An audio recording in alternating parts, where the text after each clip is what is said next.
L'histoire commence avec un jeune homme qui affronte le légendaire dragon de terre dans le but de récupérer les yeux du monstre. Furieux de sa nonchalance, le dragon s'est jeté sur lui, désireux de faire du garçon un sacrifice pour sa gloire. Le monstre se réjouit un peu trop tôt et retira ses griffes pour voir ses bras se désintégrer comme du sable.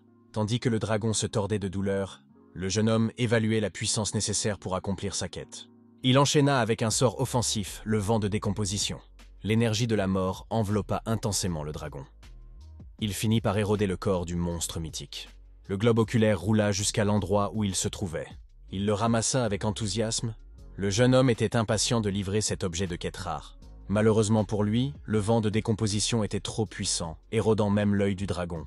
Il a peut-être tué une bête légendaire, mais il ne peut plus récupérer la récompense de la quête. Si les choses continuent ainsi, il ne pourra pas envoyer d'argent à ses grands-parents. Avant d'en arriver là, on lui avait promis un revenu stable. Alors, comment Karna Nécromose, un jeune prodige de 13 ans et un génie doté des capacités de nécromancien et du métier de sage, a-t-il pu en arriver là? Dans ce monde, les gens subissent un rite de passage à l'âge de 13 ans, appelé la cérémonie de la révélation. Au cours de cette cérémonie sacrée, un sceau leur sera conféré par les dieux. Ceux qui ont acquis leur travail et leurs capacités innées s'apprêtent à utiliser leur pouvoir au profit de la société dans son ensemble. Parmi eux, il y a quelques rares personnes qui ont reçu un sceau spécial et qui sont considérées comme des surdoués. Karna était l'un de ces chanceux. Avec son métier de sage et son talent pour la nécromancie à un si jeune âge, il a attiré l'attention de personnes importantes. Son équipement était si précieux qu'un chevalier sacré, un maître de guerre, et le héros lui-même l'invitèrent à se joindre à la première fête du royaume. Le visage du royaume l'a repéré pour qu'il mette sa puissance au service de la mission d'assujettissement du roi démon. En tant que jeune homme désabusé, il ne se voyait pas apporter une telle contribution et jouer un rôle aussi important. Mais le héros l'a rassuré en lui disant qu'il jouerait un rôle que personne d'autre ne pourrait assumer. Les récompenses seraient nombreuses. Avec le soutien du royaume, on lui promet un salaire mensuel de 200 000 pièces d'or. En entendant la valeur monétaire de l'adhésion au parti du héros, les yeux de Karna devinrent avides d'argent, et tous les doutes qu'il avait dans l'esprit furent dissipés. Ses grands-parents se contentent de regarder leur fils et de le féliciter pour son honnête désir de richesse. Karna se tourna vers les deux personnes les plus importantes de sa vie et jura qu'il deviendrait un grand sage pour gagner beaucoup d'or. Le vieux couple essaya de lui dire de ne pas s'inquiéter pour eux, car ils n'avaient plus beaucoup de temps à vivre de toute façon. Ils voulaient simplement que leur garçon aille dans le monde et trouve son bonheur. Mais c'est ce que Karna a toujours voulu faire. Il ne serait heureux qu'une fois ses grands-parents pris en charge. Aussi loin qu'ils s'en souviennent, son grand-père et sa grand-mère l'ont élevé seul après la mort de ses parents. Maintenant qu'il en est capable, il veut leur rendre leur amour et les rendre heureux. Le vieux couple n'a pas pu retenir ses larmes en entendant leur petit garçon parler ainsi. Serrant leur petit-fils contre eux, ils lui ont dit à quel point ils étaient fiers de lui. C'est ainsi que Karna Nécromose rejoignit officiellement le groupe des héros, partant pour un voyage sauvage avec les meilleurs d'entre eux. Le maître de bataille c'était une menace en combat rapproché, capable de tenir tête à des démons géants et costauds. Le combat était rude, mais elle se frayait un chemin à travers les échanges musclés. Voyant qu'elle se débattait un peu, Karna intervint pour la couvrir. Utilisant la terre autour du donjon, il utilisa des balles de boue pour aveugler et affaiblir le démon à plusieurs endroits. Il est intervenu juste pour se protéger, mais il a fini par blesser gravement le monstre. Il s'effondra sur le sol, la peau grattée par la terre et la boue. Le maître de bataille, qui était le plus proche de l'ennemi tombé au combat, a eu les larmes aux yeux en constatant leur victoire brutale. Dans un autre donjon, le groupe du héros se retrouva encerclé par une tribu d'orques sauvages. Une fois de plus, Karna intervint pour augmenter le nombre de leurs alliés. Il toucha le sol et créa des dizaines de soldats morts-vivants pour équilibrer le nombre. La sainte chevalière regarda les morts-vivants grotesques qui s'accrochaient et occupèrent les orques. Un regard dégoûté apparut dans ses yeux, car un chevalier sacré était un ennemi naturel des morts-vivants. Il y eut aussi la fois où ils durent affronter le démon chien à deux têtes. Et le héros prit les devants pour montrer la magnificence de ses talents d'épéiste. Excité à l'idée de participer, Karna s'élança vers l'avant, disant à Sir Héros de conserver ses forces. D'un geste de la main, le jeune homme décocha un coup fantôme qui pénétra profondément dans le corps poilu du démon. Le héros était naturellement sidéré. Il était tellement prêt à montrer ses talents. Il garda néanmoins son sourire et félicita Karna pour son excellent travail. Bien qu'il ne puisse contrôler que les esprits et les objets liés aux esprits, Karna pensait qu'en travaillant plus dur, il gagnerait beaucoup d'argent. Mais le fait de se mettre trop en avant et d'être sous les feux de la rampe lui a valu lire de ses coéquipiers. Peut-être était-il trop naïf, ce qui a conduit à une conversation très sérieuse au milieu de leur voyage. Le héros l'a tiré sur le côté pour s'excuser alors qu'on lui demandait de quitter la fête par ses propres moyens. Karna était naturellement choqué.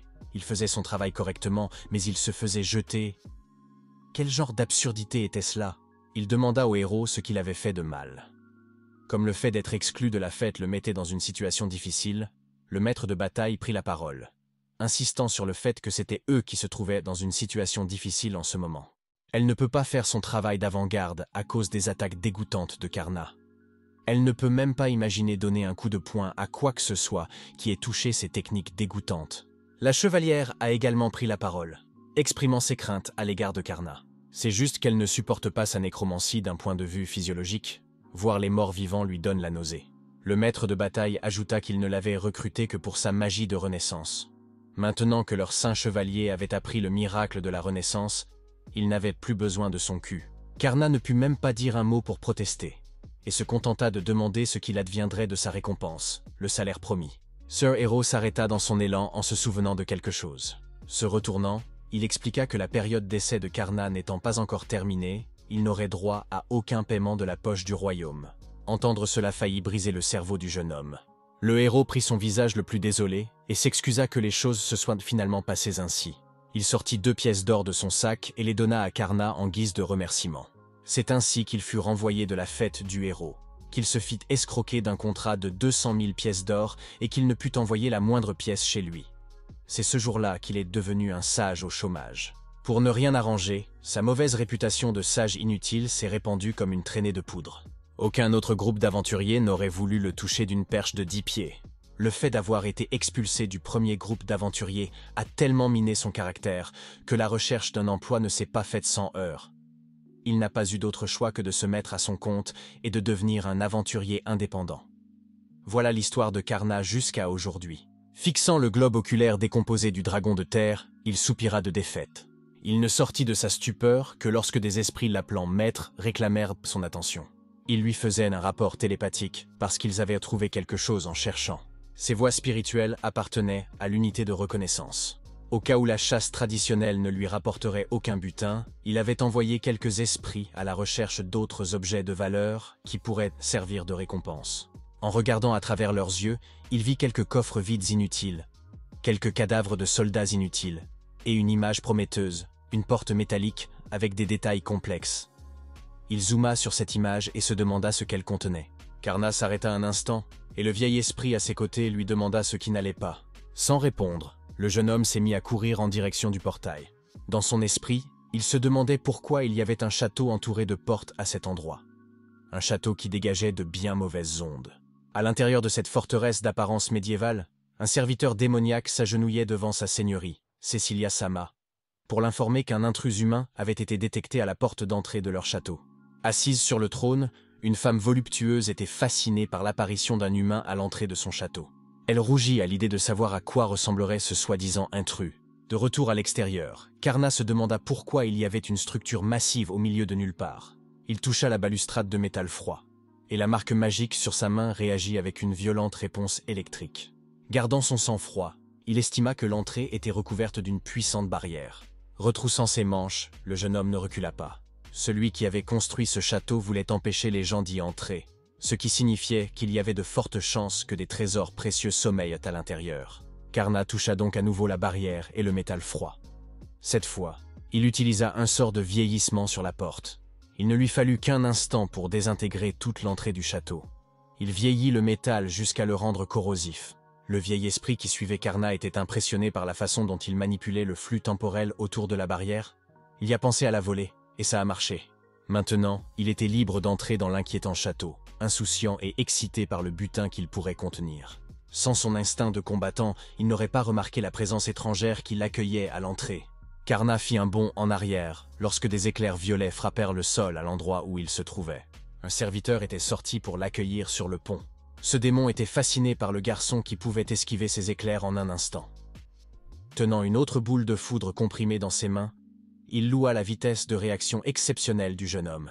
Dans ce monde, un démon est un être qui reçoit une marque des dieux extérieurs, contrairement aux humains qui reçoivent de la leur des dieux du ciel. Les démons sont donc des résidents permanents du monde des ténèbres. Karna demanda donc au serviteur pourquoi un démon se trouvait dans un tel endroit. Le serviteur se posa et renvoya la question au jeune homme. Un enfant humain n'a rien à faire dans ce château, et encore moins à franchir la puissante barrière et à pénétrer à l'intérieur. Il s'avère que ce domaine appartient à l'un des 7 grands seigneurs démons, Lady Cecilia et Tisrafiris. En entendant la grande déclaration du serviteur, Karna était encore plus confus. Il commença à trébucher sur ses mots, affirmant qu'il ne savait pas à qui appartenait cet endroit. Mais le château d'un seigneur démon ne devrait-il pas être inaccessible par le biais d'une ligne de quête normale? Furieux, le serviteur était certain que le jeune homme jouait les idiots. Néanmoins, il allait montrer à cet intrus la terreur électrisante de Belphagor, le plus fidèle serviteur de Lady Cecilia. C'est donc un imbécile. Pointant ses mains vers Karna, le tonnerre violet de Despair s'élança dans un chaos destructeur. La technique illumina toute la zone, obscurcissant Karna. Belphagor ricana. Il pensait avoir éliminé le faible intrus d'un seul coup. Il avait toujours été fier de son tonnerre violet du désespoir, conféré par l'ancien dieu Nodens. Un simple humain serait réduit en poussière à son moindre contact. Au lieu de voir un cadavre brûlé sur le sol, la poussière qui se déposait révélait une silhouette debout. Belphagor fut surpris. C'était censé être un travail de nettoyage facile. Mais le gamin était toujours debout après avoir encaissé la foudre de plein fouet. Il était indemne, apparemment épargné par la technique de l'ancien dieu. Une voix bourrue s'éleva, insistant sur le fait que Belphagor utilisait un miracle qu'il avait accordé. Le vieil esprit qui suivait Karna s'avéra être le même vieux dieu, Nodens. Il proclama qu'il ne permettrait pas qu'une imitation de son pouvoir soit utilisée contre son maître. Belphagor ne savait que faire ou que dire. Il n'avait jamais vu d'ancien dieu en chair et en os. Personne ne l'avait vu. S'il s'agissait vraiment d'un vrai dieu, pourquoi se rangerait-il du côté d'un humain? Karna et Nodens se contentèrent d'ignorer le serviteur maladroit. Le gamin félicita le vieil homme d'être une personne si extraordinaire, et Nodens rit modestement en disant que c'était il y a bien longtemps. Belphagor resta bouche bée devant l'impossible. Un humain commandait un dieu devant lui. Qui est donc ce gamin? Et qu'est-ce qu'il fait? Nodens se tourna vers son maître et lui demanda, en s'excusant, un peu de puissance magique, et Karna tendit volontiers la main pour en donner. En reliant leur bassin magique, Nodens réveilla le pouvoir latent de la foudre à l'intérieur de son corps, remplissant les environs d'une énergie surchargée. Le serviteur vient de réaliser à quel point sa posture de tout à l'heure était insensée. Nodens saisit son éclair et demanda au jeune homme de regarder.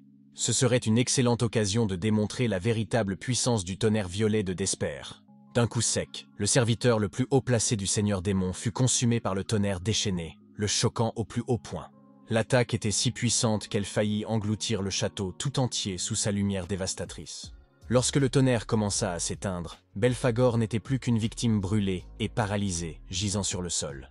Nodan reprit son mode esprit adorable, tandis que Karna félicitait le grand-père pour son excellent travail. Avec un sourire radieux, il décida de continuer à avancer vers le château maintenant que le premier obstacle était tombé. Mais avant qu'il ne puisse faire un pas de plus, la voix sulfureuse d'une femme apparut derrière lui. Elle félicitait le jeune sage de lui avoir montré quelque chose d'intéressant.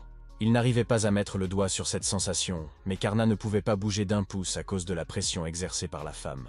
Il dut lutter contre la peur qui le poussait à sauter et à se retourner. La femme lui assura qu'il n'était pas nécessaire d'être aussi sur ses gardes en sa présence. S'il continuait à agir comme si elle était l'ennemi, elle serait blessée, et il ne voulait pas que cela arrive. Même le vieux dieu Nodens reconnut l'aura écrasante de cette femme. Il n'y a pas à s'y tromper. Cette voluptueuse féline était l'infâme seigneur démon. D'un ton désinvolte, elle demanda au jeune homme son nom et Karna Necromose se présenta à contre-cœur. Gardant le nom en mémoire, Cecilia Israfiris, la seigneuresse des démons de la luxure, se pencha à sa hauteur et proposa à Karna de servir sous sa bannière. Servir le seigneur des démons, cela paraissait ridicule, mais elle voulait vraiment qu'il fasse partie de son équipe, car Cecilia aimait la façon dont il combattait son serviteur. Karna écarta la main de son visage et resta courageusement sur ses positions. En trébuchant sur ces mots, il rejeta l'offre. Quand on lui demanda pourquoi, il répondit que les gens trouvaient souvent sa nécromancie effrayante, et qu'il se ferait probablement renvoyer de ce nouveau travail pour la même raison. Cecilia vit et entendit la tristesse dans les paroles de Karna, et comprit immédiatement ce qu'il vivait. Prenant ses mains, le seigneur démon affirma que les humains n'ont pas l'œil pour le talent, le vrai talent, car pour elle, un être au sommet du monde, la nécromancie de Karna est une chose de toute beauté, la plus belle magie du monde. Alors, elle veut qu'il soit à ses côtés pour voir plus de cette beauté à partir de maintenant. Karna s'adoucissait, mais il se sentait encore mal à l'aise, car accepter cette proposition signifierait trahir son humanité. Il ne pouvait pas faire cela. car il avait une famille précieuse à protéger dans sa ville natale.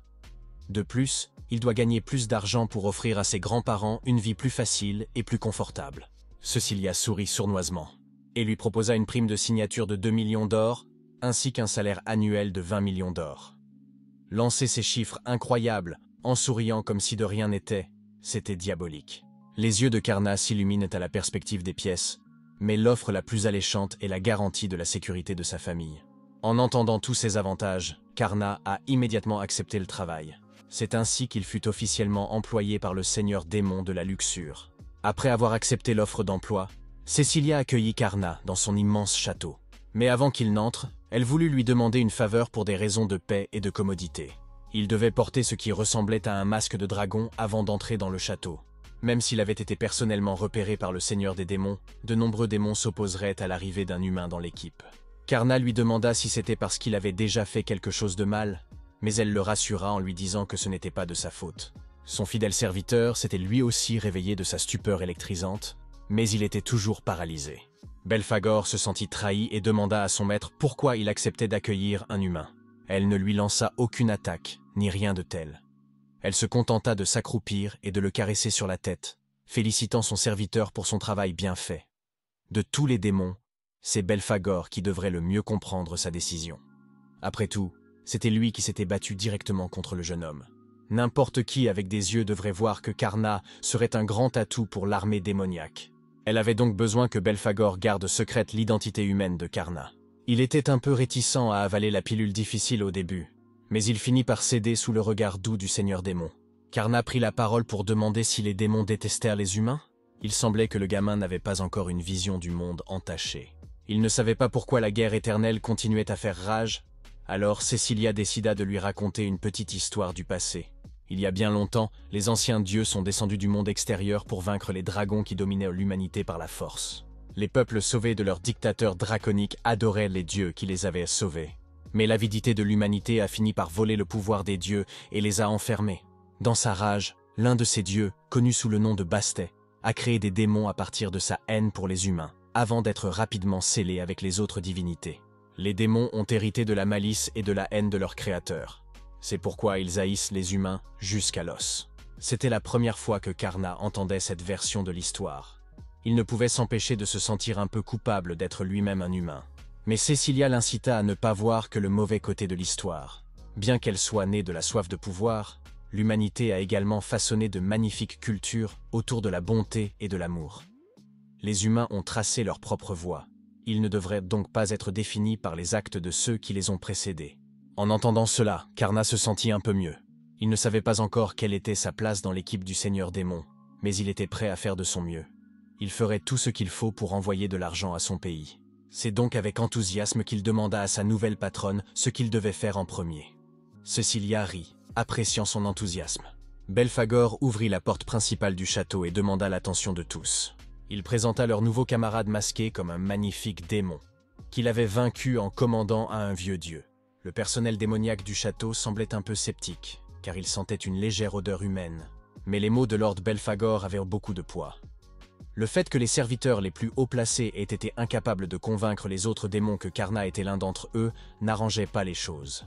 Tout le monde regardait le nouveau venu marcher directement derrière leur seigneur démon. En arrivant dans les salles intérieures du château, elle dévoila son plan pour que Karna devienne un jour un général démon renommé qui dirige tous les membres de l'armée du seigneur démon. Mais pour l'instant, il devra se contenter de servir aux côtés du seigneur démon pour acquérir un peu plus d'expérience. De plus, lorsqu'ils seraient tous les deux, il pourrait retirer le masque de dragon pour être plus à l'aise. Elle ouvrit la porte de ses appartements et présenta la première tâche de Karna. Il devait ranger sa chambre en désordre. Cecilia sourit gentiment, tandis que Karna et ses esprits restaient sans voix à la vue d'un tel désordre. Il regarda le seigneur démon avec des yeux curieux, et elle détourna le regard par honte. Sans se retenir, il lui demanda comment le désordre était arrivé à ce point et si elle était une mauvaise nettoyeuse. Elle ne supporta pas d'entendre un mot de plus sur son désordre et empêcha le jeune homme de prononcer un mot de plus. Elle insista sur le fait qu'elle essayait toujours de faire le ménage correctement, mais que sa chambre devenait toujours plus sale. Quoi qu'il en soit, Karna était payé des millions. Il avait donc intérêt à faire un excellent travail de nettoyage. À partir d'aujourd'hui, la chambre du Seigneur des démons sera aussi son lieu de travail. Curieux, le jeune homme demanda pourquoi elle n'avait pas choisi quelqu'un parmi la pléthore de démons serviteurs du château. D'après lui, n'importe lequel de ses subordonnés férocement loyaux serait heureux de le faire. Elle répondit que c'était impossible. Tenant la main de Karna, elle insista sur le fait que ce travail ne pouvait être confié qu'à lui et à lui seul. En entendant ces mots, le jeune homme se sentit important, comme si on avait besoin de lui pour une fois. Karna se réjouit et promet de faire de son mieux.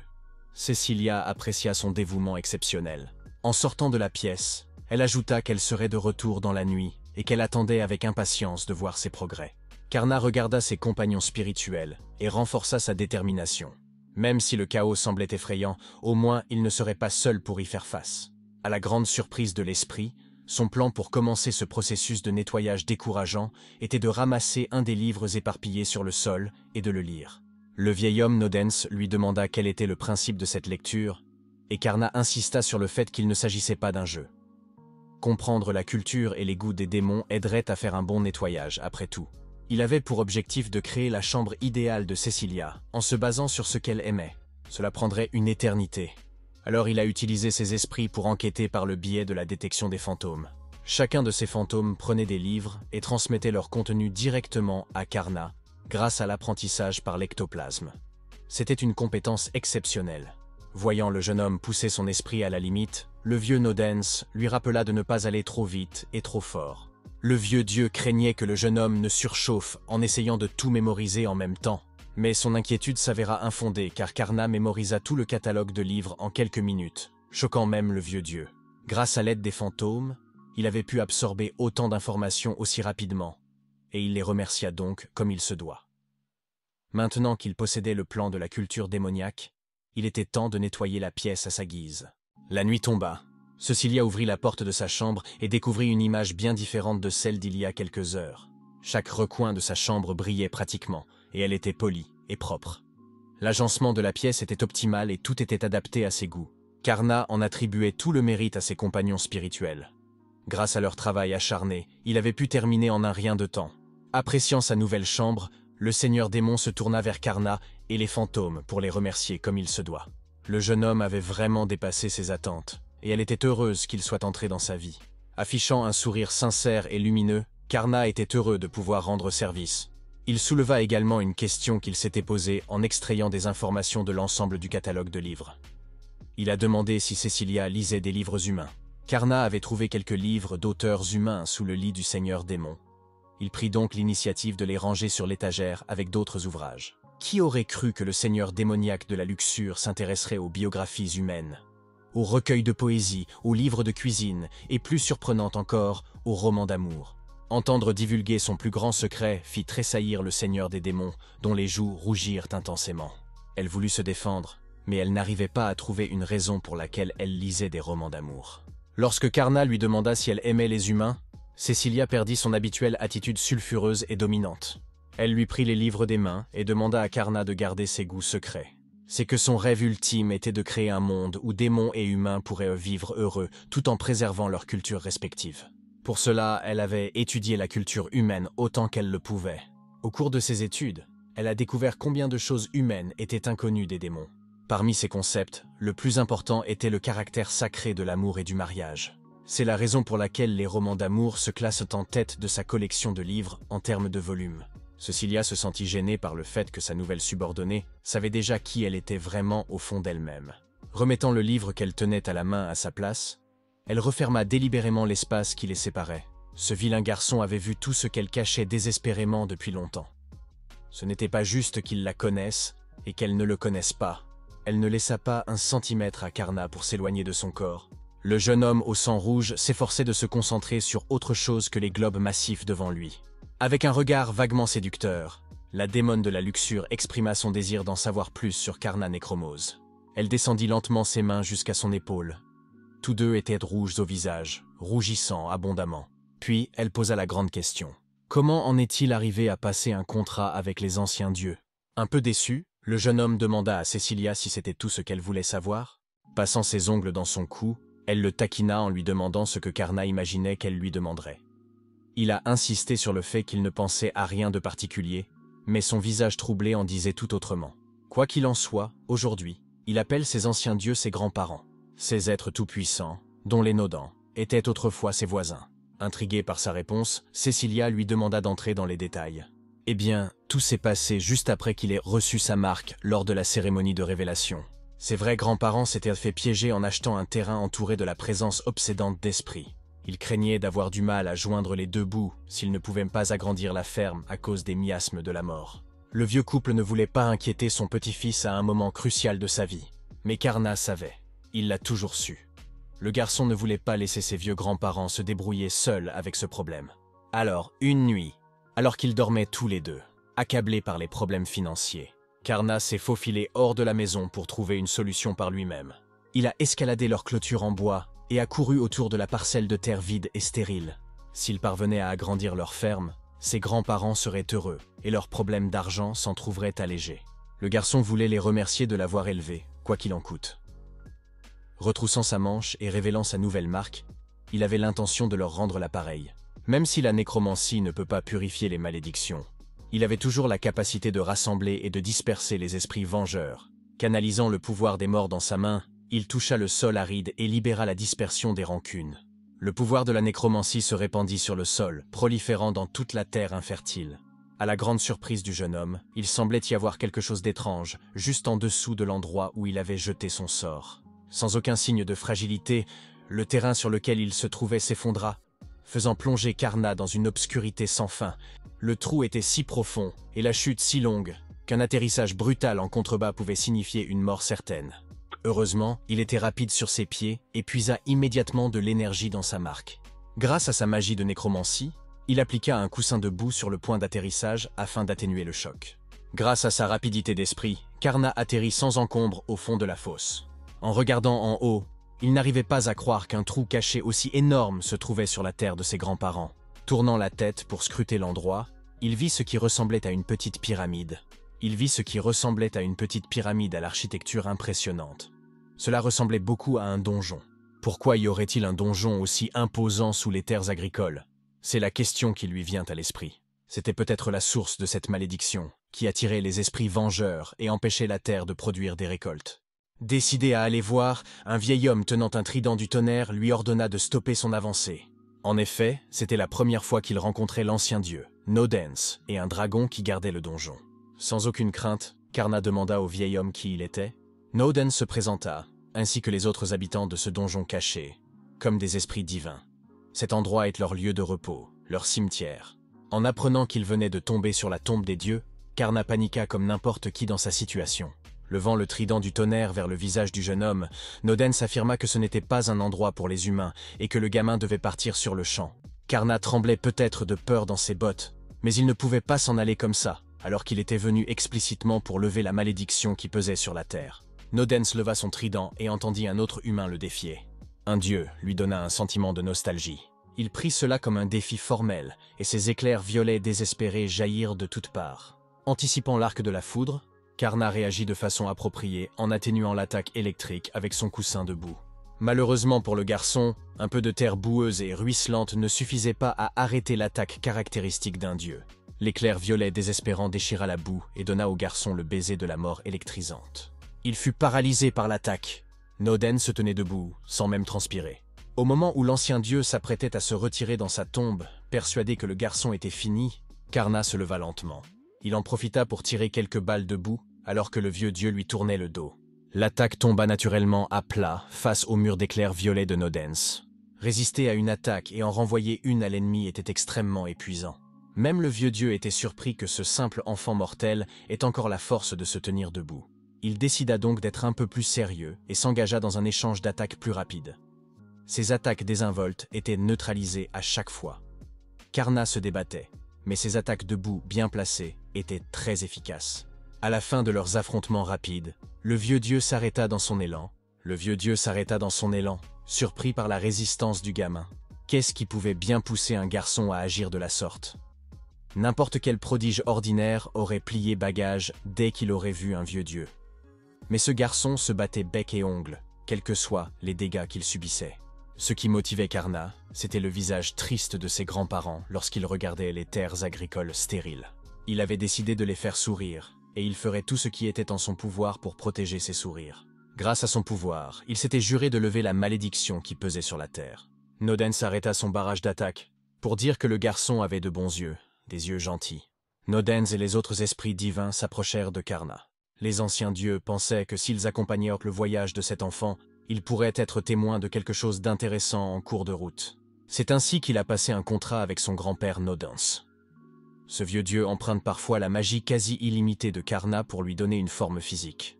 Aujourd'hui, leur contrat a dépassé le stade de l'accord ordinaire. Les anciens dieux considèrent pratiquement le petit garçon comme leur petit enfant. Le seigneur des démons, Cecilia, s'interroge sur le donjon où les âmes divines ont été enfermées. Aucun texte ancien ne suggérait l'emplacement de ce site sacré. Pourtant, non seulement Karna l'avait trouvé, mais il avait également réussi à briser le sceau de la tombe et à rester indemne. Ce jeune homme dépassait peut-être les attentes de Cecilia, qui étaient déjà très élevées. La voyant hébétée, Karna demanda à Cecilia si quelque chose n'allait pas. Elle lui tapota la tête et lui assura que tout allait bien. Cecilia l'a regardé droit dans les yeux et lui a exprimé sa gratitude pour avoir partagé son histoire. Son intuition était bonne. Ce jeune homme ferait un excellent général démon pour son armée. Pour faire les premiers pas dans cette direction, il va avoir besoin de son propre territoire. Le seigneur démon ouvrit donc un portail de téléportation d'un geste de la main. Il est temps de faire un petit voyage pour voir à quoi ressemblera la nouvelle maison de Karna. Le portail que le seigneur démon avait ouvert était une ligne directe vers un donjon menaçant appelé la caverne des Oni. À l'intérieur, de maigres soldats couraient pour sauver leur vie, regrettant d'avoir osé pénétrer dans cet endroit maudit. Un chevalier blond se tenait debout, alors que la caverne tremblait sous les pas lourds du chef du donjon. Cette bête colossale était la gardienne de cet endroit depuis si longtemps, et il y avait encore des imbéciles qui osaient défier son pouvoir. Il ne manquait donc jamais de proies à chasser. La chevalière blonde leva sa lame. Elle ne pardonnerait jamais à ce démon d'avoir tant pris à son royaume. Chargeant en avant, elle brandit son épée avec une intention meurtrière résolue. Mais l'orque avait une dégaine bien plus rapide qu'elle, même si la massue de métal hérissée de pointes était bien plus lourde. Elle fut contrainte de transformer son attaque féroce en une manœuvre défensive désespérée. La pauvre chevalière blonde aurait pu éviter un coup direct, mais la force de l'élan de l'orque était trop forte pour être maîtrisée. La moitié de son corps était décimée, son armure fissurée et ses organes internes en désordre. L'impitoyable orque s'avança d'un pas menaçant et l'attrapa par les cheveux. Il aimait les femmes entraînées. Elles étaient les plus belles et les plus savoureuses.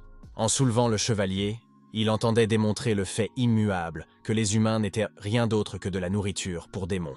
Montrant ses crocs acérés capables de broyer le crâne et les os les plus résistants, il poussa le chevalier à céder et à abandonner. La peur envahit son esprit. Elle avait peut-être été courageuse tout à l'heure, mais l'image d'être dévorée vivante était trop forte. Avant que l'orque ne puisse prendre une bouchée décente du chevalier, de l'énergie magique pénétra dans la caverne par le haut. 3 tirs de nécroboulette Ghost interrompirent le repas de l'orque, l'éloignant de sa proie. Prise par surprise, la bête colossale s'étala sur le sol, en proie à la douleur. La chevalière pensait être sauvée. Les renforts du royaume étaient arrivés, mais elle se trompait. Celui qui avait interrompu l'orque était Karna, avec son masque de dragon, chevauchant des crânes volants. Il était venu prendre le contrôle du donjon. C'était sa première véritable mission en tant qu'ennemi de l'humanité. Il y a quelques minutes, la seigneurie démoniaque et son nouvel employé sont arrivés à l'entrée de la caverne de l'Oni. Cecilia expliqua qu'il s'agissait d'un donjon situé sur le territoire du Great Demon Lord, à proximité d'un royaume humain. Elle voulait que Karna s'y rende et batte le général démon en charge. En fait, ils sont venus ici pour coloniser un donjon. Cecilia expliqua que les ogres de ce donjon avaient attaqué à plusieurs reprises le royaume voisin, terrorisant son peuple jusqu'à l'épuisement. Si elle voulait vraiment réaliser son rêve d'unir les cultures démoniaques et humaines, elle ne pouvait plus laisser ce genre de grief se développer. Si elle avait eu le choix, Cecilia n'aurait pas agi avec autant de force, mais ce serait le premier pas vers la création d'un monde où les humains et les démons pourraient vivre heureux. Cela nous ramène au présent, où le général ogre démon s'était levé, riant à l'annonce de la prise de pouvoir de Karna. Il se présenta comme Bellows, le général démon du puissant seigneur démon de Greed. C'était une bête capable d'écraser n'importe quoi avec sa puissance invincible. Voir la marque sur ses muscles était assez choquant pour le jeune homme. Levant lentement la main, Karna savait qu'il ne pouvait pas se permettre de baisser sa garde face à un ennemi aussi redoutable. N'obtenant aucune réponse, Bellows leva rageusement sa massue de métal avec la ferme intention d'écraser l'intrus effronté. En réponse, Karna activa sa marque et appela l'un de ses dieux sous contrat à lui prêter sa puissance. C'était l'incarnation des flammes qui tombait. La forme de boule d'esprit du vieux dieu se heurta aux prouesses physiques anormales de Bellows. Le chevalier blessé sur le côté de la caverne fut presque happé par le souffle de feu. Bellows n'en croyait pas ses yeux. Pour la première fois depuis longtemps, il était battu dans un combat de muscles. L'intrus se servit de sa main brûlante pour attraper la massue de métal hérissée de pointes, stoppant ainsi l'attaque qui semblait inarrêtable. Karna ricana et balaya l'arme contondante comme si elle ne pesait rien. Il regarda avec hésitation son poing couvert du pouvoir des vols. L'incarnation des flammes lui assura de ne pas avoir peur, car il n'y avait aucune chance qu'il perde face à un idiot au cerveau musclé, comme l'orque en face d'eux. Karna fit confiance à Vol, mais rappela tout de même à l'ancien dieu qu'il fallait être prudent, car l'ennemi était incroyablement fort. Il sentait que Bellows pouvait passer à la vitesse supérieure. Avec toute cette colère qui s'accumulait, il était persuadé que la prochaine attaque de l'orque serait encore plus puissante que la première. En entendant cela, Bellows se dit qu'il avait dû inconsciemment se retenir. S'il avait attaqué sérieusement, un gamin n'aurait jamais pu arrêter son assaut. Il brandit donc à nouveau sa massue, mais cette fois-ci, elle était imprégnée de la puissance du coup de terre. Karna se prépara et demanda à Vol d'y aller à fond. L'ancien dieu acquiesça. Il puisa encore plus de puissance dans sa marque magique. Karna manifesta un brasier encore plus grand de flammes brûlantes. Empruntant à l'arsenal ardent de Vol, il libéra la flamme de Kagutsuchi. La chaleur intense grondait vers l'avant, avide de dévorer le général démon. Lorsqu'elle atteignit la bête, sa peau fut immédiatement brûlée, et ses terminaisons nerveuses furent surchargées par la sensation d'une agonie fulgurante. Il ne fallut que quelques secondes pour brûler complètement le chef de la caverne d'Oni. Lorsque les flammes commencèrent à se dissiper, Karna fut confronté à une image déroutante. Il pensait que le monstre avait disparu en utilisant une compétence de furtivité, mais Vol lui expliqua qu'il avait complètement soufflé le général démon ainsi que les environs immédiats, sans laisser de traces. Karna refusait toujours de croire qu'ils avaient envoyé un général démon sous les ordres des 7 grands seigneurs démons. Il ne pouvait pas être aussi facile de conquérir une supposée puissance. Alors, par sécurité, il utilisa une recherche de fantômes pour sonder la zone et voir si Bellows était toujours dans les parages. Pendant ce temps, le chevalier blessé s'était trouvé un coin pour se cacher. Elle retint sa respiration et fit de son mieux pour effacer sa présence, de peur d'être la prochaine cible. De son point de vue, ce démon noir était bien pire que le démon orque mangeur d'hommes de la caverne d'Oni. Dès qu'elle estima qu'elle pouvait battre en retraite, elle courut aussi vite qu'elle le pouvait, cherchant désespérément à informer le héros de ce qui s'était passé dans ce lieu maudit. Selon elle, il est possible qu'un nouveau seigneur démon soit sur le point d'être couronné. Partageant la vue de ces fantômes, Karna trouva étrange de ne trouver Bellows nulle part. Il a finalement abandonné, pensant que l'énorme monstre blessé avait réussi à échapper à sa détection sans faille. Maintenant qu'il est seul dans le donjon, il peut enfin retirer ce masque de dragon étouffant et faire son rapport à Cecilia. Il s'est avéré que sa patronne observait silencieusement le combat à distance. Elle est finalement sortie pour féliciter Karna d'avoir si bien réussi à s'emparer de la caverne de l'Oni. Au lieu de se réjouir, Karna se sentait mal, car il croyait toujours que le général démon s'était échappé à cause de son attaque laxiste. Cecilia joua le jeu en lui disant que laisser l'ennemi s'échapper était vraiment négligent de sa part, sachant très bien que l'orque s'était volatilisé sans laisser de traces.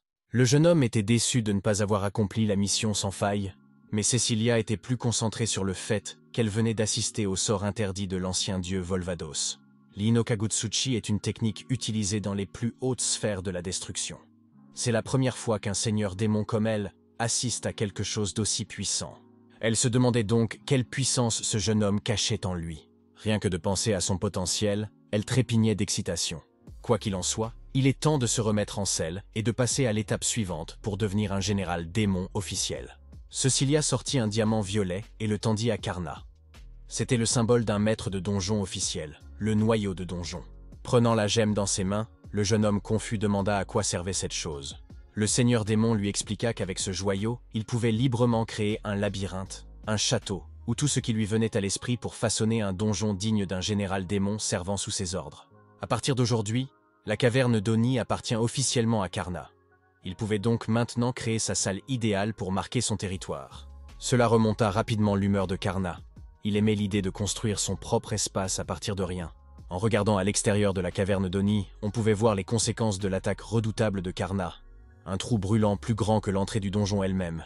Le jeune homme souleva le noyau du donjon et se concentra sur la visualisation de sa première construction de donjon.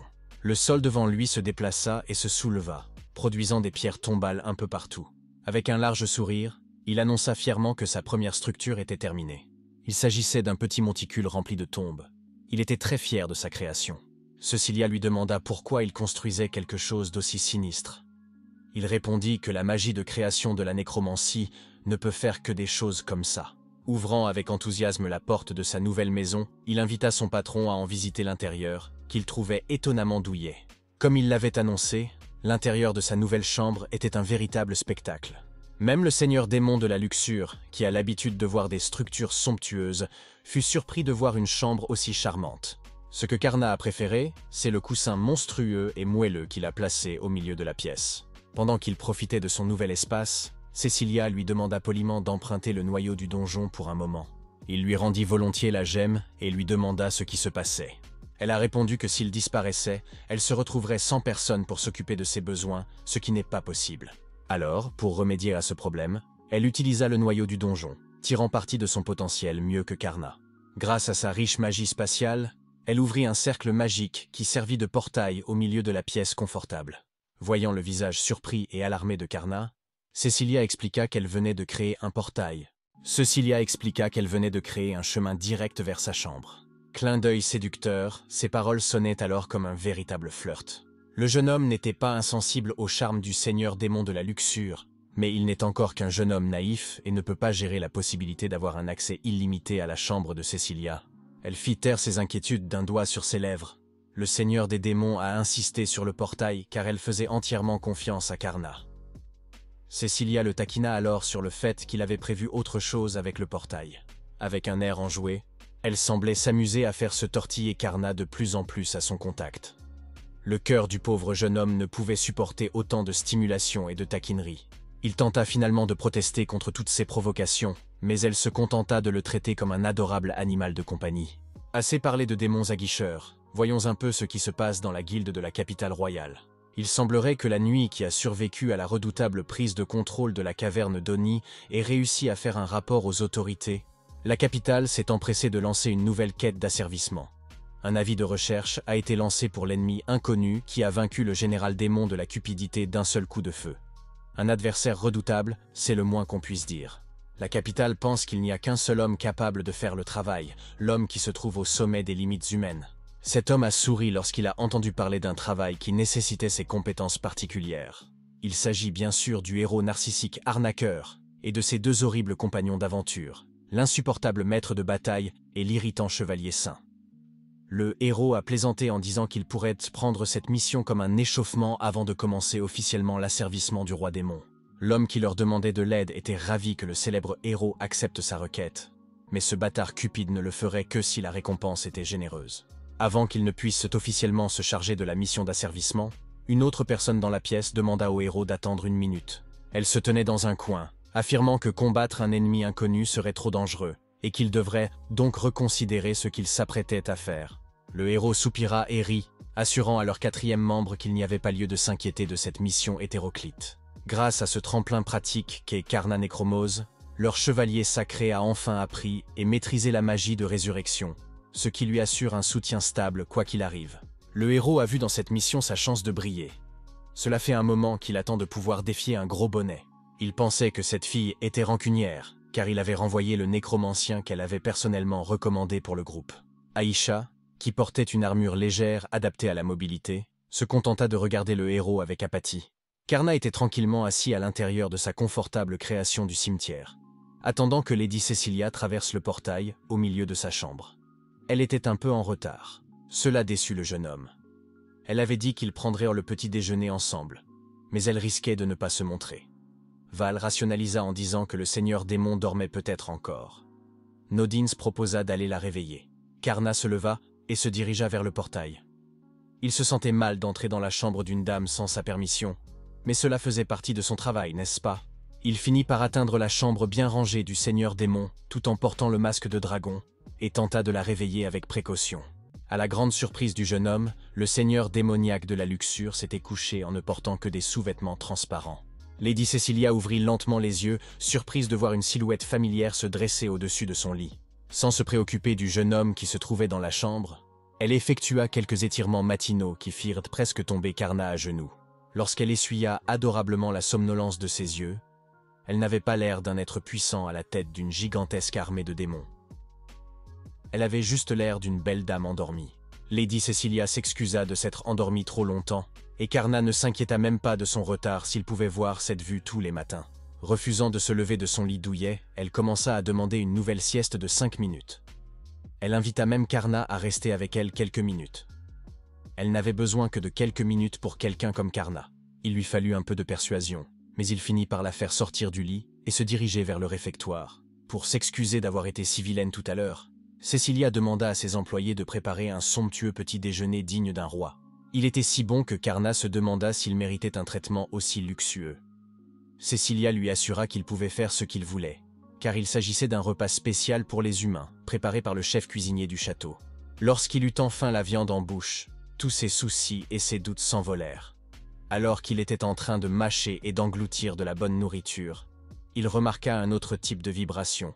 Il a remarqué un autre type de vibration de l'autre côté de la table. Dans l'assiette de Lady Cecilia se trouvait un horrible amalgame d'ingrédients cauchemardesques, formant une masse de glu noire qui semblait avoir son propre air de mort. Elle ne sourcilla pas lorsqu'elle prit une cuillerée de cette bouillie noire et la mit directement dans sa bouche. Pour elle, il n'y avait rien de plus délicieux au monde que la bouillie noire spéciale qui se trouvait dans son assiette. Voyant Karna la regarder avec étonnement alors qu'elle prenait naturellement son repas, elle demanda si le jeune homme était curieux. Elle expliqua que la nourriture démoniaque est surtout une navette pour absorber le mana. Leur culture n'a jamais été inculquée pour qu'elle ait l'air traditionnellement bonne. Le goût n'est pas mauvais, mais elle comprend qu'elle doit avoir l'air de manger quelque chose de dégoûtant aux yeux d'un humain. Se souvenant de la fois où le parti du héros l'avait exilé parce qu'il était prétendument dégoûtant, Karna ne voulait pas donner à Cecilia le même sentiment. Il garda donc l'esprit ouvert et demanda s'il pouvait prendre une bouchée de la bouillie noire. Il voulait aussi goûter à la nourriture des démons. En le voyant répondre de manière aussi surprenante, le seigneur démon et les anciens dieux s'inquiétèrent pour le jeune homme. Malgré le désaccord de Nodens, Cecilia accepta de laisser le jeune homme goûter à la cuisine démoniaque en lui donnant une cuillerée pour commencer. Elle la porta doucement à la bouche de Karna, le jeune homme excité et tendu à la fois. Le jeune homme était à la fois excité et tendu. Lorsqu'il put enfin croquer dans le repas noir, une expression de satisfaction s'afficha sur son visage. Le seigneur démon et ses compagnons spirituels attendirent que Karna finisse de mâcher et donne son verdict. Lorsqu'il eut enfin avalé l'infâme mixture, il se rendit compte qu'elle était délicieuse. Ne s'attendant pas à ce que Karna aime ce qu'elle mange tous les jours, Lady Cecilia était sur un petit nuage. Nodens était un peu confus, car à l'époque, la nourriture des démons avait un goût épouvantable. La nourriture des démons avait un goût terrible. C'était peut-être vrai avant, mais au fil des ans, la culture démoniaque a évolué pour améliorer le goût de leur cuisine. Aujourd'hui, elle est devenue appétissante, même pour les humains. Même si elle a l'air un peu désordonnée et effrayante, il y a beaucoup de bonnes choses sous les apparences boueuses. Karna pensait qu'il en allait de même pour la nourriture. L'apparence n'a guère d'importance. En entendant le jeune homme demander une deuxième portion, et en entendant ses paroles inspirantes, le cœur de Cecilia a battu la chamade. Ce jour-là, l'employé et le patron partagèrent un repas démoniaque dans la salle à manger du château. Juste après leur copieux petit déjeuner, ils se sont attaqués à la construction du donjon. Karna était très enthousiaste à l'idée d'améliorer encore son domaine. Mais avant qu'ils ne se lancent dans la construction, Cecilia voulait s'assurer que Karna comprenait bien le rôle d'un donjon. Les donjons sont des endroits précieux où les démons peuvent se réapprovisionner en mana en dehors des repas. À l'intérieur d'un de ces donjons, le mana utilisé ou déversé par les aventuriers humains qui y pénètrent, il est recyclé pour être absorbé par le noyau, qui le transforme en une forme buvable. Le noyau du donjon sert essentiellement à entretenir les puissants démons sous la direction de Cecilia et des autres seigneurs démons. Il joue un rôle essentiel dans le monde des démons. Les donjons sont créés en utilisant le mana de la terre, donc si le noyau était détruit, le mana retournerait à la terre, la rendant fertile pour les humains. L'existence même d'un donjon bizarre donne aux humains une bonne raison de le défier.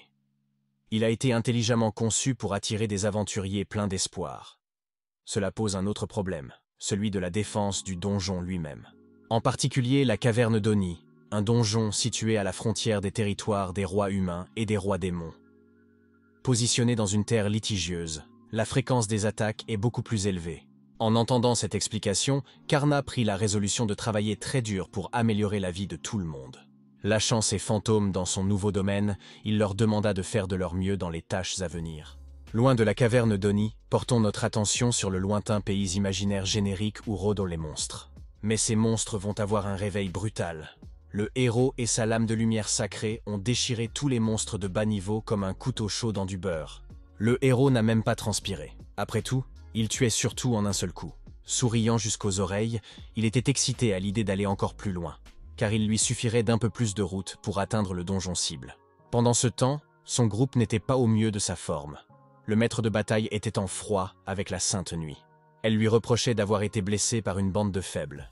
C'était un comportement qui ne convenait pas à quelqu'un qui était surnommé le bouclier du héros. La Sainte Nuit soutenait qu'elle s'était trompée à cause de la négligence du maître de bataille. Aïcha dut sortir de l'ombre et intervenir pour mettre fin aux chamailleries, en disant aux filles de garder le combat pour plus tard. Elle leur demanda ce qu'elles feraient si un puissant démon remarquait leurs voix agaçantes. Aïcha voulait juste terminer la mission et rien d'autre. Elle ne voulait plus être impliquée dans cette fête dysfonctionnelle, mais ses efforts se heurtèrent à un discours encore plus agaçant de la part du maître de bataille. Elle reprochait à Aïcha d'avoir recruté un nécromancien inutile qu'il devait chasser de l'équipe et d'avoir foutu le bordel dans leur équipe. Aïcha ricana. Le nécromancien dont il parlait avait un sceau d'or. Il aurait été un atout indéniablement précieux de bout en bout. La nuit sacrée était encore irritée par ses invocations de morts vivants. Les deux femmes reprochaient à Aïcha d'avoir tout gâché. Voyant ce chaos, le héros intervint pour servir de médiateur. Il a admis que Karna était un atout pour l'équipe à ce moment-là. Mais s'il laissait tout à ce gamin, comment un héros pourrait-il briller comme il est censé le faire? Il a simplement pris une décision rationnelle dans son cerveau narcissique et l'a appliquée.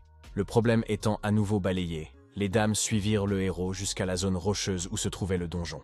Aïcha pouvait sentir la stupidité des paroles du héros à 1 kilomètre de distance. Ce type n'a rien de rationnel. Cet actuel sauveur de l'humanité était censé avoir le talent d'améliorer toutes les capacités grâce à une transformation héroïque. Mais en réalité, ce n'est qu'un gamin qui cherche à attirer l'attention. C'est un imbécile qui a choisi ses compagnons en fonction de leur apparence et de rien d'autre. C'est pourquoi il s'est retrouvé avec un groupe de salopes égoïstes. Pendant qu'Aïcha était partie recueillir des informations, ils ont même fait fuir une recrue prometteuse. Assassin Lady a rejoint l'équipe parce qu'elle était bien payée, mais elle n'est pratiquement qu'une babysitter glorifiée pour un groupe indiscipliné qui se croit le meilleur de tous les temps. En suivant le groupe jusqu'à l'endroit où il se rendait, Aïcha sentit soudain une lourde présence peser sur elle.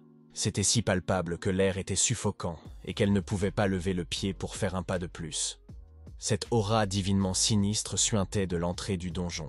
Même le stupide héros devait faire une pause avant de reconsidérer la mission qu'il avait acceptée à la hâte. D'après les informations d'Aïcha, ce donjon était censé n'être qu'une forteresse d'ogres. Voir une tombe entière n'était pas dans ses attentes. Elle proposa de reculer un instant pour reconsidérer leur stratégie. Mais le groupe était déjà à mi-chemin des escaliers qui menaient en contrebas. Confiants dans leur capacité, les membres du groupe du héros avancèrent. Aïcha tenta bien de les empêcher de commettre une grave erreur en se précipitant, mais ses paroles n'avaient pas beaucoup de poids dans cet endroit. Les esprits qui rôdaient autour du donjon aperçurent immédiatement le groupe de héros, défiant leur nouveau domaine. Ils virent un groupe familier arriver. Les fantômes transmirent immédiatement un flux en direct à la tête de Karna.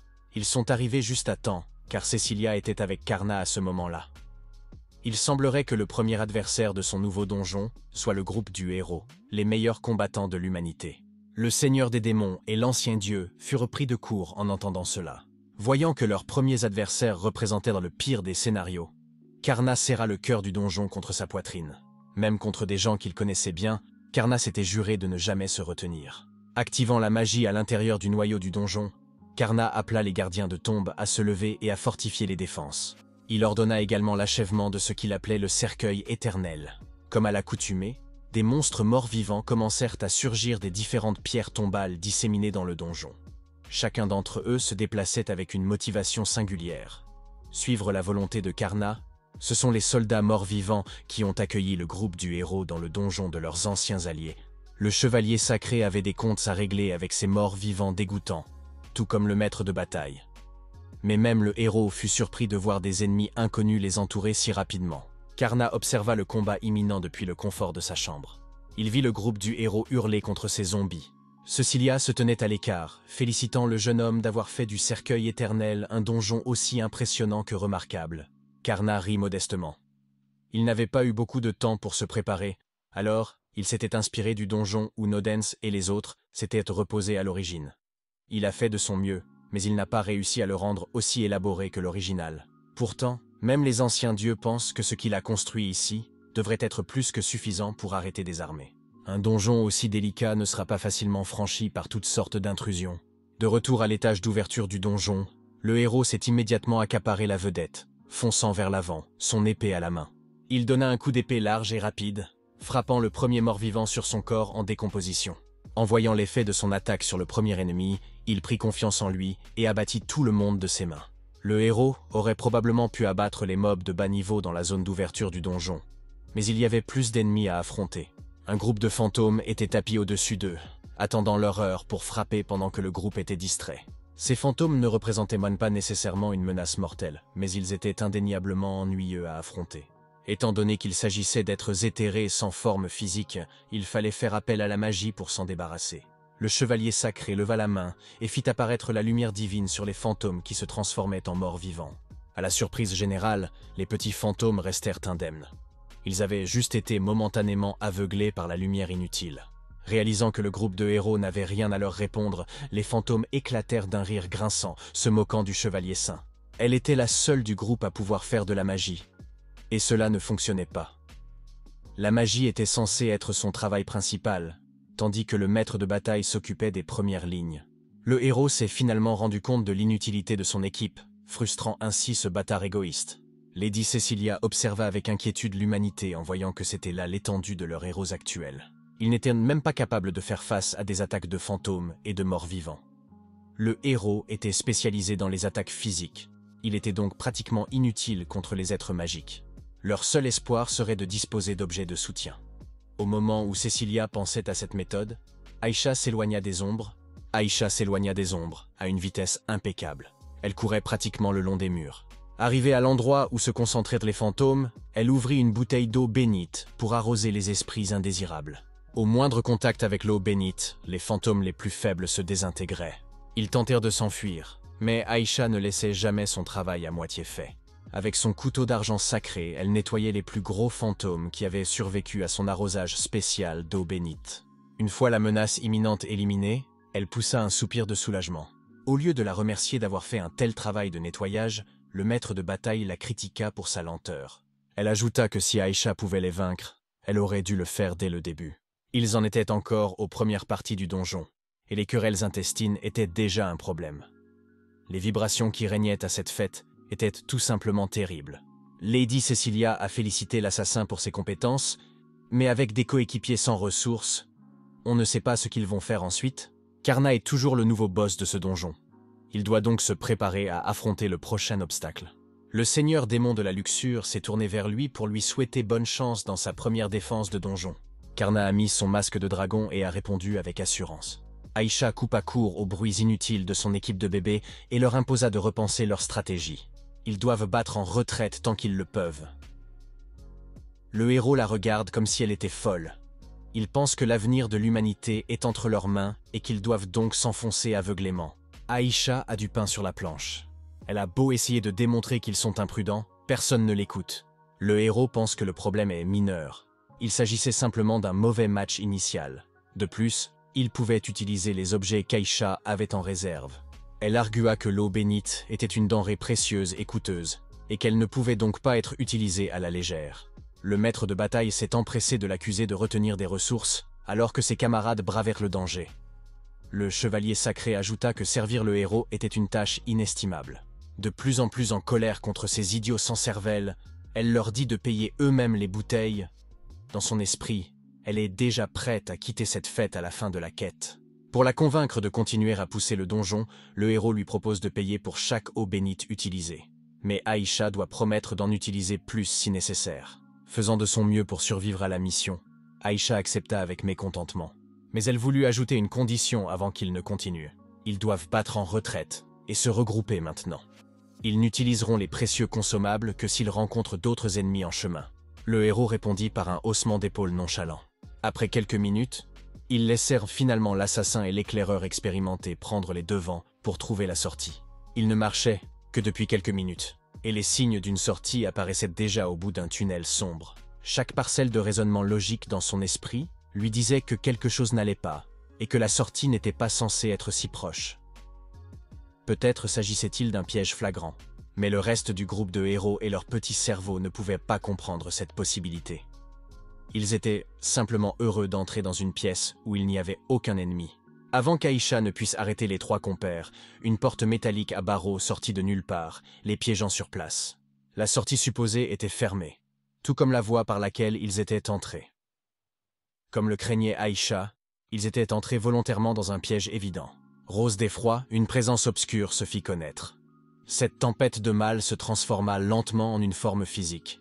Avec des réflexes dignes d'un dieu, Aïcha envoya son précieux couteau d'argent sacré vers l'endroit où l'énergie sombre déferlait. Le démon, vêtu de noir, repoussa simplement son attaque soudaine avec son poing.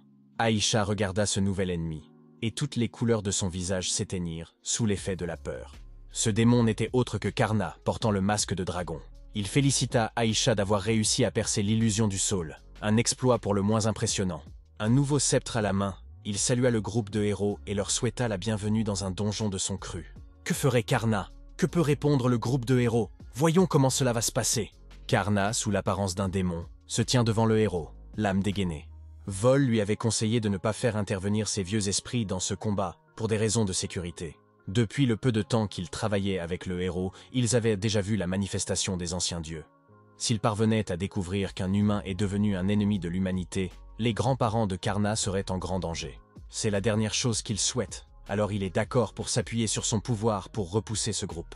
Debout devant le démon inconnu, le héros fit remarquer avec insolence qu'ils n'avaient pas encore été présentés l'un à l'autre. Il détestait également le fait que ce sale démon se fasse passer pour un humain. Quant à Aïcha, elle restait sans voix, car cet ennemi avait détourné le couteau d'argent sacré capable de briser les barrières. Avec la petite taille d'un enfant, on ne s'attendait pas à une telle résistance. Elle essaya de dire au groupe de travailler ensemble et d'attaquer avec plus de prudence. Mais le maître de bataille ne tint pas compte de ses conseils. Le stupide maître de bataille s'élança à toute vitesse, pensant qu'il pourrait se débarrasser seul de cet ennemi inconnu. Puisque Vol ne peut utiliser que des sorts de feu génériques, il devrait être parfait comme arme pour repousser ces intrus. D'un claquement de main, la puissance ignée de Vol se transféra dans la main de Karna. Il s'agit d'une technique affinée par la confiance que Karna et les anciens dieux se sont accordés, le pouvoir de possession. Le maître de combat et ses poings redoutables s'élancèrent à toute vitesse, espérant faire exploser la tête du dragon. Ses membres débordant d'une vitesse incroyable, elle exécuta un super combo. Un super combo ne serait un combo que s'il pouvait entrer en contact avec le dragon. Karna utilisa efficacement son sceptre pour neutraliser toutes les attaques de la série. Le maître de bataille n'en croyait pas ses yeux. L'ennemi bloquait tout avec efficacité. Après avoir fait jouer ses réflexes avec des blocages, Karna retourna la situation contre la dame. Il se positionna habilement et utilisa la flexibilité du sceptre serpent pour foncer sur le maître de bataille. Elle souffrit beaucoup, étant donné qu'il ne s'agissait que du premier coup. Karna s'attendait à beaucoup plus de la part de cette femme fougueuse, mais il semblait qu'elle était déjà hors de l'équation. Prudent à l'extrême, Karna pensait que le maître de bataille était tombé en un seul coup pour une sorte de stratégie de surprise. Mais il refusait de baisser sa garde. Il restait persuadé que le groupe du héros n'était pas si faible. D'après la réaction surprise du héros, il semblait bien qu'ils étaient tout simplement incompétents. Le chevalier sacré s'avança avec sa lance. Si les techniques physiques sont inefficaces, elle utilisera la magie pour se battre. Elle s'accorda au seigneur et lui demanda de lui accorder le pouvoir de frapper les malfaiteurs. Elle lança alors un rayon d'énergie sacrée. Ce rayon avait la force et l'élan nécessaires pour tout détruire sur son passage.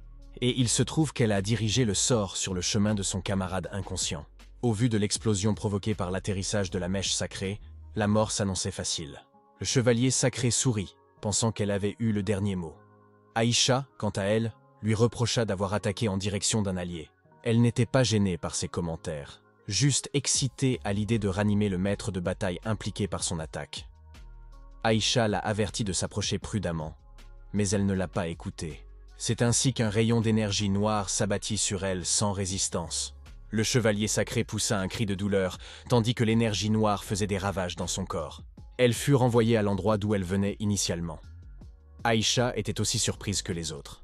Pendant ce temps, Karna émergeait du plafond et regardait les fous. Du haut des murs, il utilisa enfin sa nécromancie pour redonner vie aux briques inertes.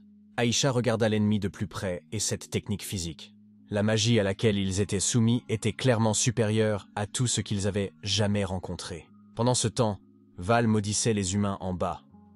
Si Karna n'avait pas été là pour sauver le maître de bataille inconscient, elle serait morte à cause du Saint Smite. L'incompétence était tout simplement trop grande. Malgré toutes leurs faiblesses, le héros avait encore le culot de rire en levant son épée. Avec son mince voile de bravoure, le héros poussa son aura jusqu'à ses limites. Il semblait que ce bâtard n'avait pas encore appris sa leçon. Il essayait d'attaquer alors que ses alliés étaient encore en route. Le héros était en fait fier de cette configuration. De cette façon, l'utilisation d'otages ne jouerait pas en sa défaveur. Il sacrifierait volontiers la vie d'un allié pour remporter la victoire. C'est pour cela qu'ils ont une magie de résurrection prête à l'emploi. Avec une expression folle, il expliqua que la mort n'avait pas d'importance dans le groupe du héros. Ils peuvent toujours spammer des reviviscences pour contrer la mort. En entendant ce discours, Karna se rendit compte qu'il était peut-être en train de tomber dans un piège psychologique. Il n'avait aucune raison d'aider un ennemi qui voulait s'entretuer. Mais avec tout ce qu'il avait traversé pour en arriver là, il se souvient de l'humiliation, de l'abandon et du jugement des gens. Il ne pouvait plus supporter de voir quelqu'un être abandonné. Il en avait assez de voir les plus forts piétiner sans cesse les moins méritants. Il demanda donc à Vol de mettre enfin un terme à ce putain de combat.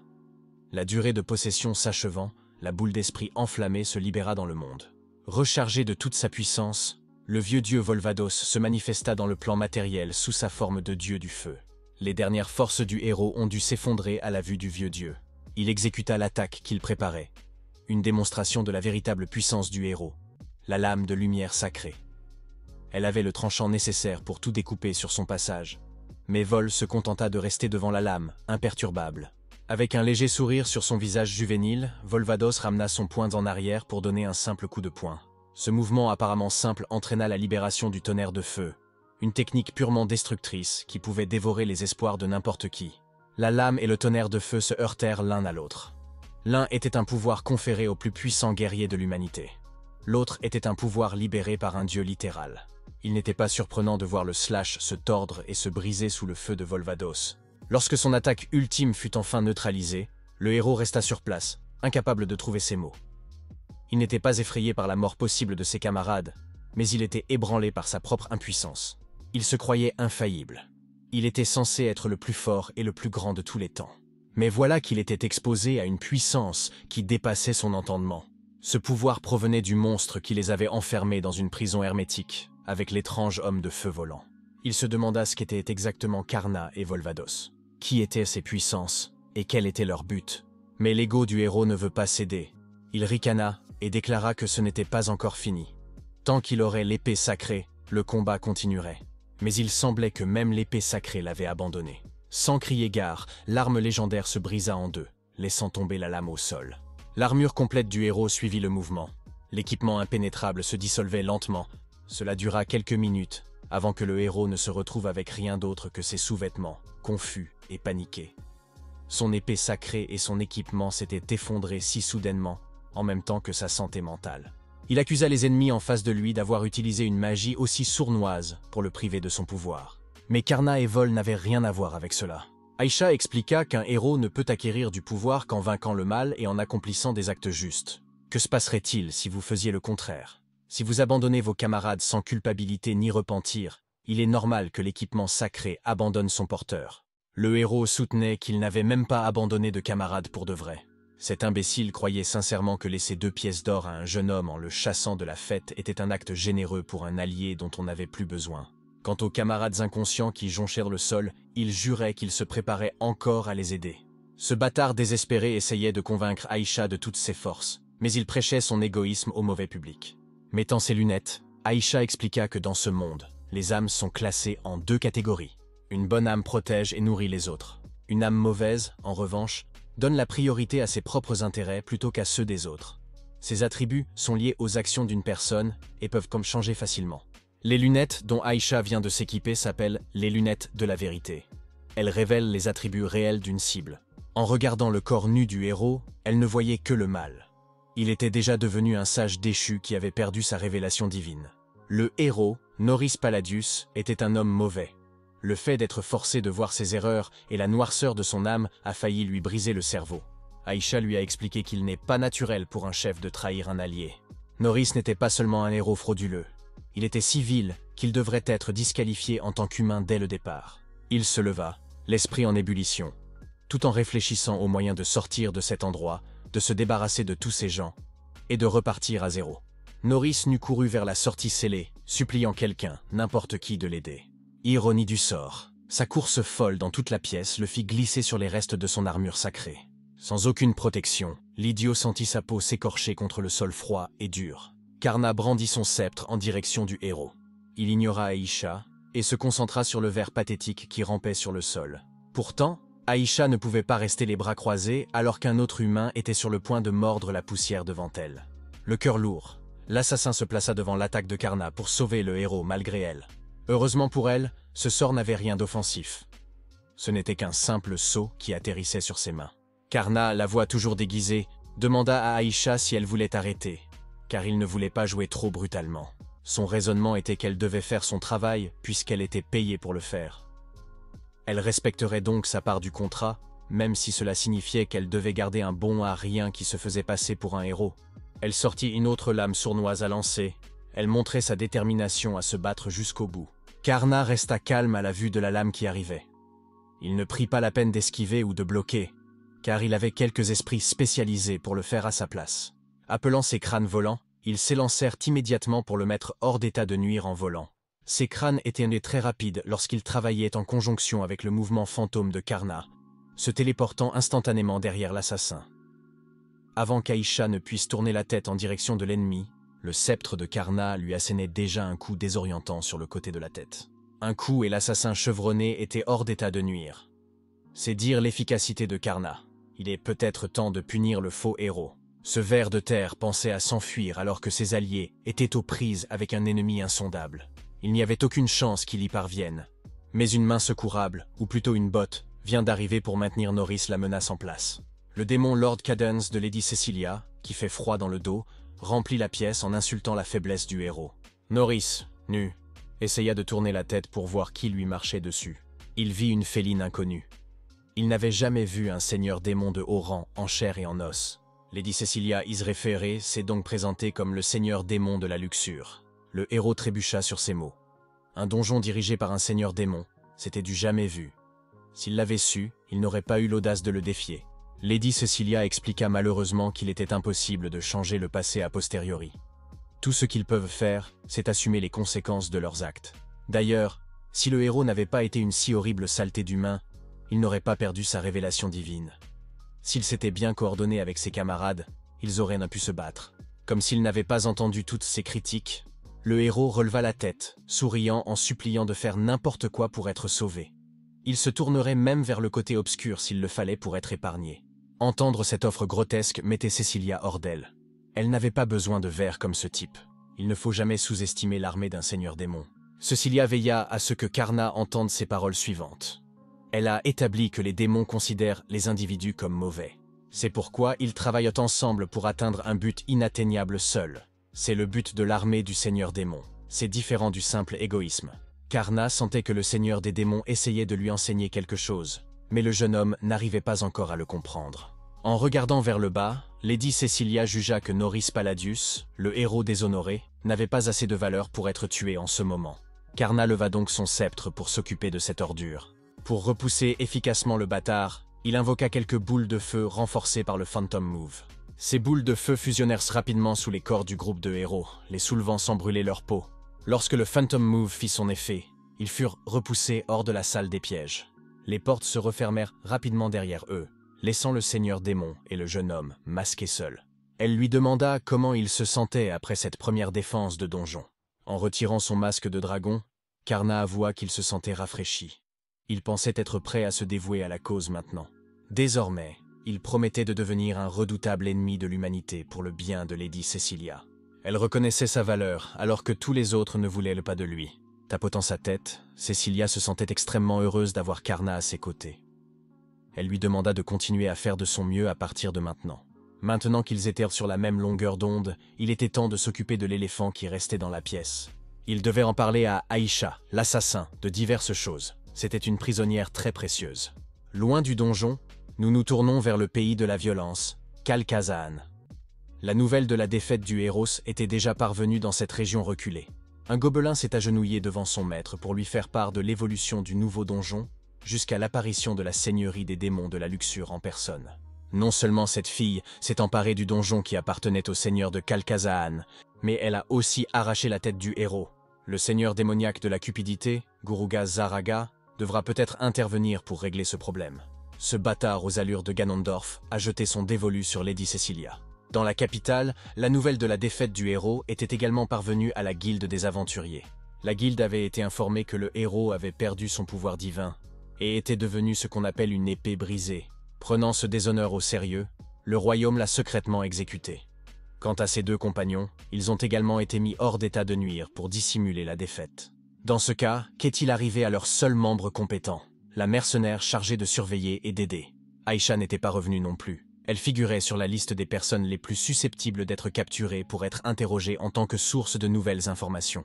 Aïcha Alistel était détentrice d'un sceau d'or et avait survécu à d'innombrables champs de bataille. La guilde était convaincue qu'elle ne dénoncerait pas l'humanité. Comme la guilde était déjà à bout de souffle, elle n'avait pas assez de ressources pour mettre sur pied une équipe de sauvetage pour elle. Ils ne pouvaient que supposer que le mercenaire était mort et que la mission était une perte totale. À l'insu des membres de la guilde, quelques fantômes sournois furetèrent dans les environs pour prendre le pouls de la ville. Grâce à cela, Karna était parfaitement au courant de tout ce qui se passait autour de lui.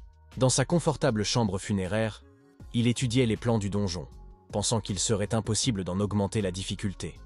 Bien sûr, il pouvait changer librement les pièges et les structures, mais cela n'allait pas au-delà d'une certaine limite. Le vieil homme Nodens estimait que si le donjon était assez difficile pour repousser un héros, il devait l'être pour tous les autres aventuriers. D'un naturel paranoïaque, Karna pensait qu'il ne pouvait repousser que le groupe de héros, parce que ces gens étaient imprudents. En cas d'attaque d'un groupe d'aventuriers vétérans ou d'autres armées de démons, il pourrait probablement franchir les défenses actuelles du donjon. Pour le bien de Lady Cecilia, Karna avait donc décidé de protéger cet endroit à tout prix. Alors qu'il réfléchissait à d'autres idées, un portail cramoisi s'ouvrit à l'intérieur de la pièce. C'était le signe que le superviseur du site était de retour. Ce soi-disant superviseur de site était en fait l'esprit compagnon d'Urtal Karna, l'ancêtre de tous les dragons. Voyant arriver son gigantesque compagnon écailleux Uru, Karna lui demanda avec enthousiasme ce qu'il avait découvert lors de son inspection. Uru expliqua que les installations qu'il pouvait créer avec la magie de création avaient atteint leurs limites. Karna se sentit mal à l'aise, estimant qu'il devait s'entraîner davantage. La magie de création de type nécromancie est très limitée. Elle est principalement utilisée pour améliorer les cimetières et les morts vivants. Elle n'est pas vraiment adaptée au renforcement d'un labyrinthe traditionnel. Cependant, Uru a proposé de compenser le manque d'installation par de bonnes vieilles opérations. Avec une stratégie d'arrangement efficace, ils devraient pouvoir construire quelque chose d'invincible. Karna avait quelques idées de stratégie, mais leur mise en œuvre nécessiterait une certaine expérience pratique.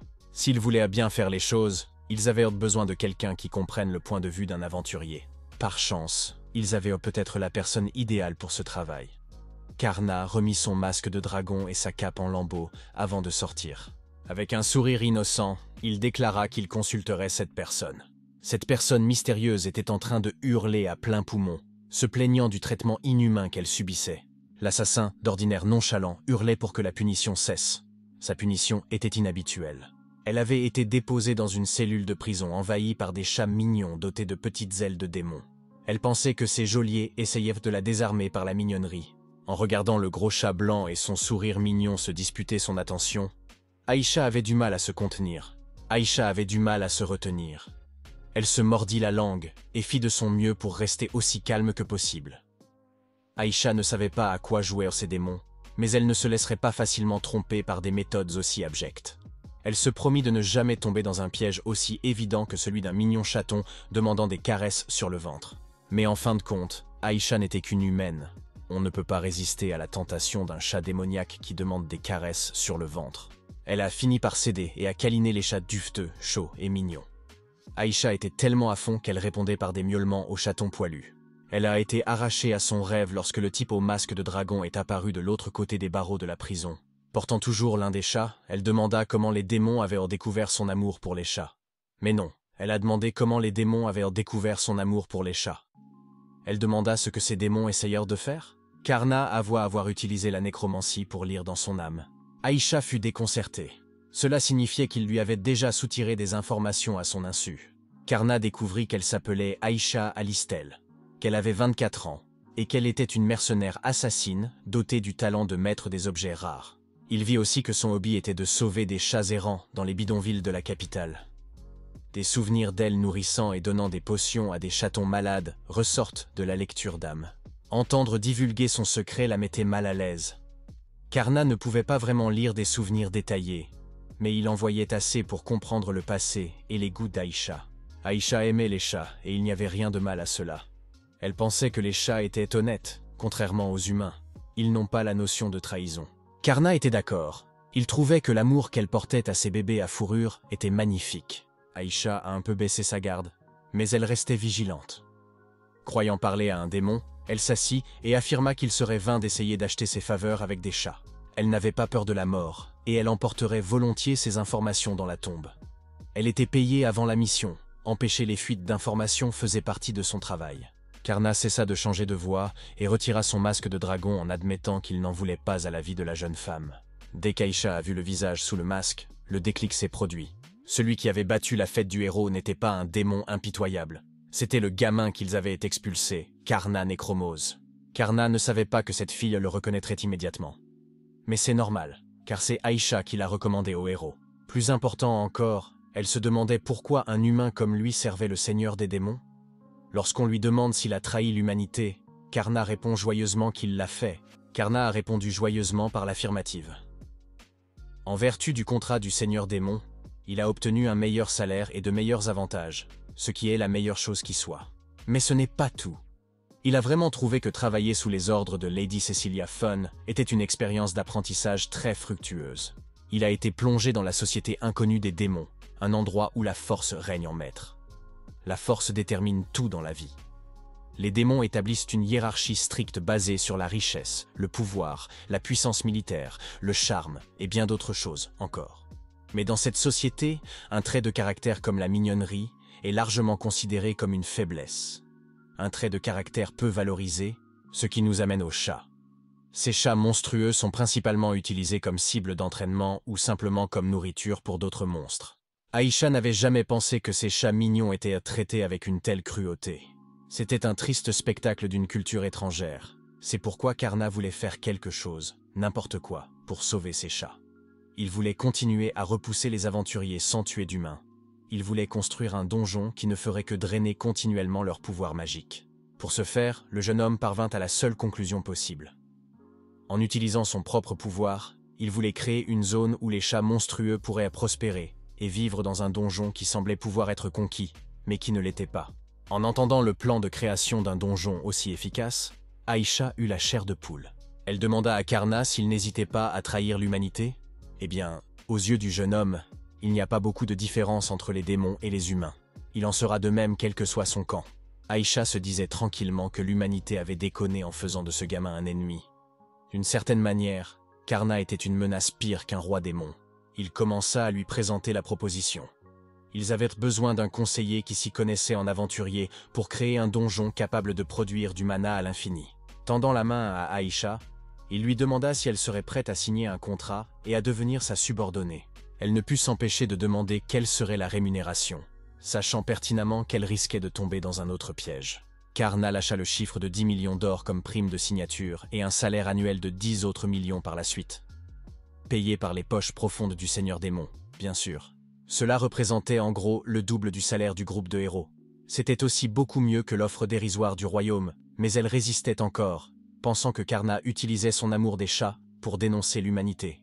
Le dernier clou dans le cercueil fut la stipulation que si elle signait immédiatement, elle pourrait avoir les chats monstrueux comme subordonnés. Soudain, tous les doutes d'Aïcha se sont évaporés et elle a exigé d'en savoir plus sur cette brigade de chats monstrueux. Parvenant enfin à briser les défenses de la femme assassin, Karna exprima qu'il se réjouissait du travail qu'ils pourraient accomplir ensemble. Aïcha insiste sur le fait qu'elle a accepté pour le bien des chats. Maintenant que l'identité de Karna a été révélée, Aïcha estime qu'un refus serait trop risqué. Avec un sourire narquois, elle prévoit de faire semblant d'être une subordonnée dévouée tout en volant discrètement leurs informations. Noden est intervenu, demandant à Karna de montrer l'état actuel du donjon à la nouvelle recrue de l'équipe. Souriant jusqu'aux oreilles, il invita Aïcha à jeter un coup d'œil à la conception de son donjon. C'est l'occasion pour elle de recueillir de précieuses informations. Il n'y a pas de meilleur endroit pour commencer que l'entrée. L'entrée très inquiétante du soi-disant cercueil éternel. Karna a attiré l'attention d'Aïcha sur le premier élément dissuasif, le gardien, comme s'il s'agissait d'un guide touristique joyeux. Le gardien, le premier monstre que les aventuriers allaient devoir affronter à l'intérieur, n'était autre qu'un dragon zombie. Aïcha leva les yeux vers le mastodonte, la bouche grande ouverte de choc et de terreur. Karna expliqua qu'il avait transformé le dragon de terre qu'il avait vaincu en zombie. Il lui avait assigné un quota pour repousser les ennemis, et la bête en était devenue très motivée. Cela dit, Karna avait l'impression que leur premier groupe d'éboueurs n'était pas encore tout à fait à la hauteur. Aïcha résista à l'envie de nier cette affirmation, et un monstre de rang à l'entrée était tout simplement insensé. Il semblait également que le zombie ne manquait pas d'enthousiasme. En fait, la bête était peut-être un peu trop enthousiaste. Karna ne cessait de rappeler au dragon zombie qu'il était interdit de tuer. S'il tua des aventuriers, ils ne peuvent obtenir de pouvoir magique qu'une seule fois. Les repousser serait une bonne chose. Le dragon avoua qu'il avait du mal à se retenir face aux broussailles. Sans aborder les problèmes flagrants de cette entrée, Karna voulait avancer, car la prochaine zone de piège était quelque chose dont il était assez fier. Aïcha refusait de croire que le reste de la visite serait aussi choquant que l'entrée. En arrivant et en marchant vers la zone suivante pendant quelques heures, sa croyance s'est lentement effritée. Quelle que soit la distance parcourue, on avait l'impression qu'il ne bougeait pas. C'était un phénomène étrange, et elle se tourna vers Karna pour obtenir des éclaircissements. Il s'est avéré que ce gamin manipulait l'espace avec des involtures pour créer une boucle de Möbius dont les aventuriers ne pourraient jamais s'échapper sans contre-mesures adéquates. Karna a fait croire qu'il s'agissait d'un simple arrêt de lumière. Mais si quelqu'un pénètre dans cette zone sans le savoir, il n'en sortira jamais et finira par mourir de faim. Il se tourna vers Nodens et déclara qu'avec la magie de téléportation, tout cela ne serait qu'un simple piège. Le vieux dieu acquiesça, estimant qu'il ne s'agirait au mieux que d'un délai de 5 minutes.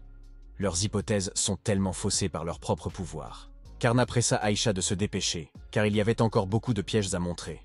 L'assassin commençait à comprendre ce que le jeune homme avait vraiment dans le ventre. La partie suivante du donjon était un niveau de rocher classique. Soit vous dépassez le rocher, soit vous êtes écrasé sous lui.